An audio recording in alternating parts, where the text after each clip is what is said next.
Let's make history. The Queens neighborhood of Springfield Gardens gets its name as a reflection of Springfield Boulevard.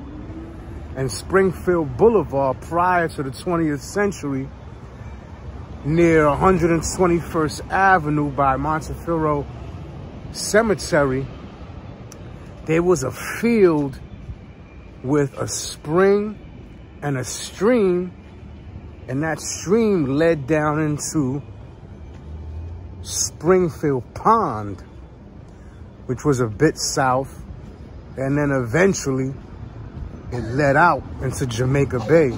Springfield Gardens as a neighborhood really kicked off in 1910 when Penn Station in Manhattan opened to the public.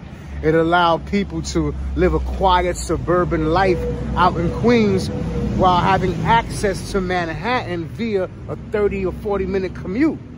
Then it saw another population spurt in the roaring 20s when the LIRR, the Long Island Railroad, built a Springfield Gardens station. Their population quadrupled. It was originally known as simply Springfield, but then at that point, that's when they added the gardens part onto the name. That pond that I mentioned, Springfield Pond, it was filled in. And then decades later, in the 1950s, the city acquired it and turned it into Montebello Park, which locals call Montebello. It's always been called Montebello Park.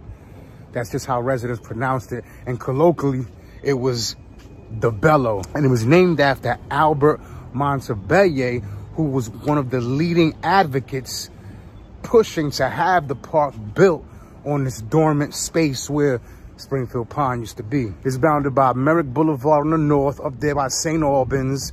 On the west, Baisley Pond Park, but you can actually cut through. If you're in Springfield Gardens, you can cut through Baisley Pond Park and you would be in South Jamaica, Queens on the other side. And to the east is Springfield Boulevard is the border. And after that, you have Laurelton, so forth and so on. And the southeast corner of Springfield Gardens is actually a subsection known as Brookville.